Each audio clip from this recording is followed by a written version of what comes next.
Hi കൂട്ടുകാരെ, പുതിയൊരു വീഡിയോയിലേക്ക് എല്ലാവർക്കും സ്വാഗതം. അങ്ങനെ ഇനി കണക്ക് കൂട്ടലുകളൊക്കെ പത്മയുടെ തെറ്റിത്തുടങ്ങുന്ന ആ വരവാണ് കേട്ടോ ഇനി സൂര്യയുടെ മുറപ്പെണ്ണിൻ്റെ എത്തൽ. അങ്ങനെ സൂര്യയുടെ മുറപ്പെണ്ണ് എത്തുമ്പോൾ പല പ്രശ്നങ്ങൾക്കും ഇനി പരിഹാരമാവുകയാണ്. നന്ദിനിയും സൂര്യയും ഒരുമിച്ചുള്ള ആ കിടത്തമൊക്കെ ഇനി പത്മയ്ക്ക് കാണേണ്ട അവസ്ഥ എത്തുകയാണ് കേട്ടോ. അങ്ങനെ സൂര്യയുടെ മുറപ്പെണ്ണ്, അതായത് സൂര്യയെ തട്ടിയെടുക്കാനുള്ള ആ ശ്രമം നടത്തുമ്പോൾ ഇത് സൂര്യ കണ്ടു നിൽക്കില്ല കേട്ടോ. എന്നാൽ ഇത് നന്ദിനിക്കാണെങ്കിൽ ഇത് മനസ്സിലാക്കാനുള്ള ആ ബുദ്ധിയും ഇല്ലാതായി പോവുകയാണ്. പലയിടങ്ങളിലും നന്ദിനി ഒതുങ്ങിക്കൂടുകയാണ്. കാരണം തൻ്റെ വീട്ടിൽ താൻ കാരണം ഒരു പ്രശ്നമുണ്ടാവരുത് എന്ന് കരുതി മാത്രം കേട്ടോ. അങ്ങനെ ഈ സമയം നന്ദിനി സൂര്യയുടെ മുറപ്പെണ്ണിനോട് എല്ലാ കാര്യങ്ങളും തുറന്നു പറയുകയാണ്. അവളാണെങ്കിൽ സൂര്യയുടെ മുറപ്പെണ്ണ് അവിടെ നിന്ന് ഓടിക്കാൻ, അതായത് നന്ദിനി അവിടെ നിന്ന് ഓടിക്കാനുള്ള വലിയ ശ്രമം നടത്തിക്കൊണ്ടിരിക്കുകയാണ് കേട്ടോ. പക്ഷേ ആ ശ്രമങ്ങളെല്ലാം പാഴായി പോകുന്ന അടിപൊളി സീനുകളാണ് കേട്ടോ. അങ്ങനെ സൂര്യയെ എപ്പോഴും സൂര്യ സാർ എന്നിങ്ങനെ വിളിക്കുന്നത് കാണുമ്പോൾ ഇവൾക്കൊരു സംശയം തോന്നി തുടങ്ങുകയാണ്. എന്തുകൊണ്ട് സൂര്യ സാർ എന്നുള്ള വിളി ഇവൾ വിളിക്കുന്നത്? അതെന്തിനാണ്? ഇപ്പോഴും ഇവൾക്ക് എളിമയാണല്ലോ, എന്നാൽ ഈ വീട്ടിൽ പലവരും ഇവളെ പുച്ഛിക്കുന്നു. അതായത് ഈ വീട്ടിൽ നീ ഒരു വേലക്കാരി എന്നൊക്കെ പറഞ്ഞ് പുച്ഛിക്കുമ്പോൾ ഇവൾക്ക് അതിനും ഒരു പ്രതിഷേധമോ ഒന്നും കാണുന്നില്ലല്ലോ. തീർച്ചയായും ഇവർക്കിടയിൽ ഒരു ദാമ്പത്യ ജീവിതമില്ല എന്ന് മനസ്സിലാക്കാനുള്ള ആ ഒരു പരിപാടികളൊക്കെ ഇങ്ങനെ നടത്തി തുടങ്ങുകയാണ് കേട്ടോ. അങ്ങനെ ഈ സമയം സൂര്യക്കും നന്ദിനിക്കിടയിലോ ഒരു ദാമ്പത്യ ജീവിതം ഉണ്ടായിട്ടില്ല എന്ന് മനസ്സിലാക്കുകയാണ്. ഇതേ സമയം സൂര്യ ആണെങ്കിലോ നീ എന്തിനാണ് എന്നെ ഇനി സൂര്യ സാർ എന്ന് വിളിക്കുന്നത്? അത് കേൾക്കുന്ന നന്ദിനി പറയുന്നത്, സാറ് എന്താ ഈ പറയുന്നത്? ഞാൻ ഇത്രയും കാലം സൂര്യ സാറിനെ സാറ് തന്നെ എന്നല്ലേ വിളിച്ചത്? പക്ഷെ അങ്ങനെയല്ലടോ, നീ ഇത്രയും കാലം എന്നെ സൂര്യ സാർ എന്ന് വിളിച്ചോ, ആ വിളിക്കൊരു സുഖമുണ്ടായിരുന്നു. പക്ഷേ ഇപ്പോൾ ഞാനും നീയും ഒരുപാട് അങ്ങ് അടുത്തു. അത് കേൾക്കുന്ന നന്ദിനി ചോദിക്കുകയാണ്, സാർ എന്താ പറഞ്ഞത്? എനിക്കൊന്നും മനസ്സിലായില്ല. അത് തന്നെയാടോ, ഞാനും നീയും ഒരുപാട് അടുത്തു. ഒരുപാടെന്ന് പറഞ്ഞാൽ ഒരുപാട് ഞാനും നീയും അടുക്കുമ്പോൾ എൻ്റെ നീ ആരെല്ലാമായി മാറിയിരിക്കുന്നു നന്ദിനി. നീ ഇല്ലാത്തൊരു ജീവിതം എനിക്ക് ചിന്തിക്കാനേ കഴിയില്ല. അത്രയും വലിയ ഉയരങ്ങളിലോട്ട് എത്തിയിരിക്കുന്നു. അപ്പോൾ അത് കേൾക്കുന്ന നന്ദിനി പറയാണ്, സൂര്യ സാർ എന്താ ഈ പറഞ്ഞു വരുന്നത്? നീ എന്നെ ഇനി സൂര്യ സാർ എന്ന വിളിക്കരുത്. അത് കേട്ടോടെ തന്നെ സൂര്യ സാർ, പിന്നെ ഞാൻ സൂര്യ സാറിനെ എന്ത് വിളിയാണ് വിളിക്കേണ്ടത്? അതെ, അത് തന്നെ, നീ ഇനി സൂര്യ സാർ എന്ന വിളിക്കരുത്. അതെന്താ സാർ അങ്ങനെ പറയുന്നത്? എനിക്ക് അങ്ങനെ ശീലമായില്ലേ. എനിക്കിനി അങ്ങനെയല്ലേ വിളിക്കാൻ കഴിയൂ. അത് നിന്റെ തോന്നൽ മാത്രം. നിനക്ക് അങ്ങനെ വിളിക്കാൻ കഴിയുമെന്ന് നീ പറയുന്നു, പക്ഷേ എനിക്കങ്ങനെയല്ല. എനിക്ക് നീ ആ വിളിക്കുമ്പോൾ ഞാൻ നിൻ്റെ ആരുമില്ലെന്നൊരു തോന്നൽ വന്നിരിക്കുന്നു. അത് കേട്ടിട്ട് തന്നെ സൂര്യ സാർ എന്തേ ഇങ്ങനെയൊക്കെ സംസാരിക്കുന്നു? അതെ, ഞാൻ നിൻ്റെ ആരുമില്ലൊരു തോന്നൽ എന്നിൽ വന്നിരിക്കുന്നു. നീ ഇങ്ങനെയൊന്നും എന്നെ വിളിക്കരുതെന്ന് പറയട്ടോ. അപ്പോൾ ഇത് കേൾക്കുന്നതിനോട് കൂടി സൂര്യ സാർ എന്തൊക്കെയാണ് ഈ പറയുന്നത്? ഞാൻ സൂര്യ സാർ എന്നല്ലാതെ എന്താ വിളിക്കേണ്ടത്?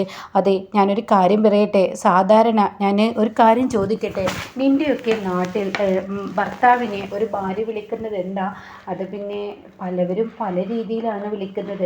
എന്താ സൂര്യ സാർ ഇപ്പോൾ ഇങ്ങനെ ചോദിക്കുന്നത്? ഞാൻ തൻ്റെ ആരാടോ? അത് പിന്നെ സൂര്യ സാറിൻ്റെ എന്ന് പറയുമ്പോൾ നന്ദിനിക്ക് പറയാനൊരു മടി കേട്ടോ.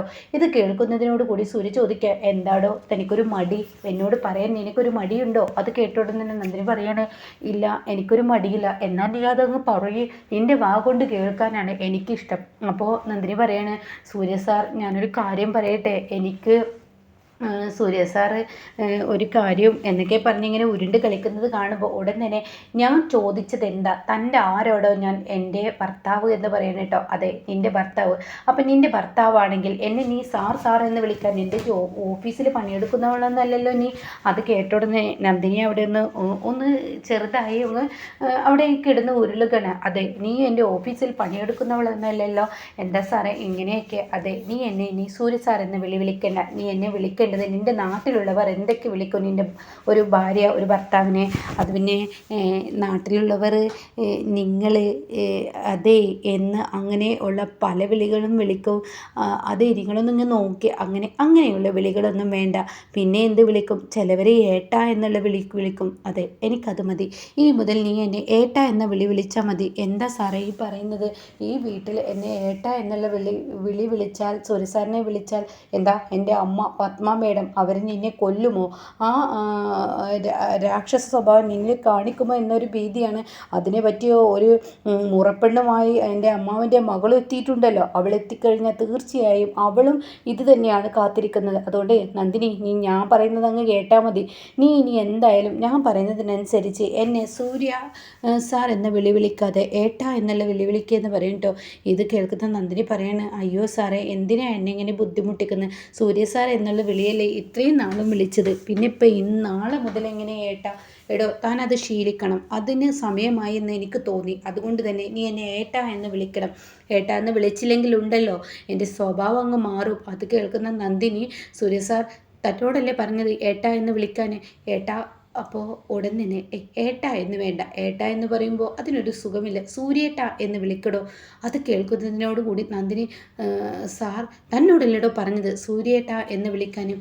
അത് കേട്ടോട് തന്നെ സൂര്യേട്ട, ഇനി മുതൽ ആ വിളി മതി, എന്തിനും ഏത് സമയത്തും നീ അങ്ങനെ എന്നെ വിളിച്ചാൽ മതി കേട്ടോ, എനിക്കത് കേൾക്കുന്നതിനോടാണ് താല്പര്യമെന്ന് പറയട്ടോ. ഇതങ്ങ് കേൾക്കുന്നതിനോടുകൂടി നന്ദിനി, ഈശ്വര, നാളെ ഞാൻ എല്ലാവർക്കും മുന്നിൽ എങ്ങനെ സൂര്യേട്ട എന്നുള്ള വിളി വിളിക്കും?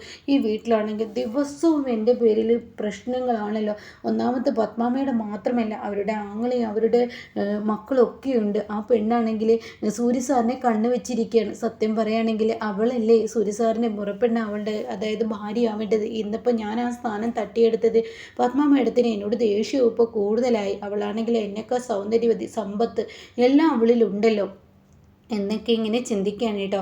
ആ സമയം നന്ദിനിയാണെങ്കിലോ ഇങ്ങനെ പിറ്റേ ദിവസം രാവിലെ നീറ്റിട്ട് തന്നെ എങ്ങനെ സൂര്യേട്ട എന്ന് വിളിക്കുന്ന ആലോചിച്ച് സന്ധ്യക്ക് ഉറക്കം കിട്ടുന്നില്ല. തലങ്ങും വിലങ്ങും തിരിഞ്ഞു കിടക്കുകയാണ്. ഇത് സൂര്യ ശ്രദ്ധിക്കുകയാണ്. അപ്പോൾ സൂര്യക്കാണെങ്കിൽ കാര്യങ്ങളൊക്കെ പിടികിട്ടുകയാണ്. ഇവൾക്ക് നാളെ എന്നെ എല്ലാവർക്കും മുന്നിൽ സൂര്യേട്ട എന്നുള്ള വിളിക്കാൻ ഇവർക്ക് ബുദ്ധിമുട്ടുണ്ട്, എന്നാൽ അത് വിളിപ്പിച്ചേ തീരുള്ളൂ എന്ന ഒരു നിലപാടുമായി പോവുകയാണ് കേട്ടോ. എന്നാൽ ഈ സമയം താഴെ എല്ലാവരും പിറ്റേ ദിവസം രാവിലെ എണീറ്റ് എല്ലാവർക്കും ചായ നന്ദിനി കൊണ്ടുവന്ന് കൊടുക്കുകയാണ്. അക്കൂട്ടത്തിൽ സൂര്യക്കുള്ള ചായ കൊടുത്തിട്ടുണ്ടാവും കേട്ടോ. അപ്പോൾ റൂമിലോട്ട് പോകാൻ നേരം സൂര്യ ഇവർക്കിടയിൽ അങ്ങ് ഇറങ്ങി വരികയാണ് കേട്ടോ. ഇതേ സമയം സൂര്യ ഇവർക്കിടയിൽ ഇറങ്ങി വരുമ്പോൾ നന്ദിനി ഇവർക്കൊക്കെ ചായ കൊടുത്ത് സൂര്യ മുന്നിലോട്ട് വരുമെന്ന പ്രതീക്ഷയോടുകൂടി സൂര്യയുടെ മുന്നിലോട്ട് അങ്ങ് പോകുമ്പോൾ സൂര്യ നന്ദിനിയെ കാണാത്തതുപോലെ അങ്ങ് പോവുകയാണ് കേട്ടോ. ഇതൊരു കൂടി നന്ദിനിയാണെങ്കിൽ സൂര്യ സാ എന്നങ്ങോട്ട് വിളിക്കാൻ ഒരുങ്ങുമ്പോൾ നന്ദിനിയുടെ മുഖത്തോട്ട് ഒരൊറ്റ നോട്ട് കേട്ടോ. അതോടുകൂടി നന്ദിനി പേടിച്ചും കൊണ്ട് സൂര്യേട്ട എന്നുള്ള വിളിക്കാൻ കേട്ടോ.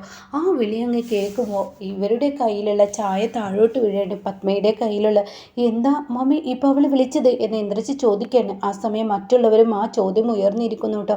എന്താ വിളിച്ചത്, എന്താ ഇപ്പോൾ ഇവളെ വിളിച്ചത്? അപ്പോൾ ഈ സമയം നന്ദിനി, നീ എന്നെ ഇപ്പോൾ എന്താ വിളിച്ചത് എന്ന് സൂര്യ ചോദിക്കുകയാണ്. ഇവർ പരസ്പരം കുനുകുന പറയുന്നത് സൂര്യയുടെ ചെവിയിൽ കേട്ടിരിക്കുന്നു.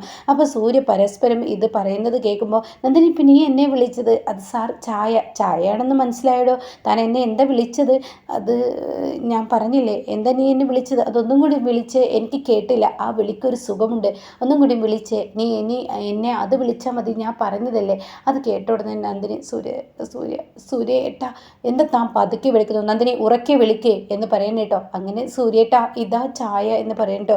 ഇത് കേൾക്കുന്ന എല്ലാവർക്കും ദേഷ്യം പിടിക്കുകയാണ്. എന്നാൽ ഈ യതീന്ദ്രനാണെങ്കിൽ വലിയൊരു ആനന്ദം തന്നെ തോന്നുകയാണ്.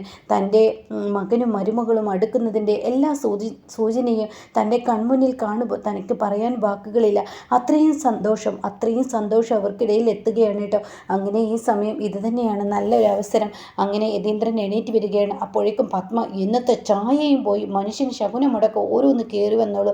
എല്ലാവരും അവിടെ നിന്ന് എണീറ്റ് പോകുമ്പോൾ യതീന്ദ്രൻ വന്നിട്ട്, മോളെ, ഇത് തന്നെയാണ് ഒരു ഭാര്യ ചെയ്യേണ്ടത്.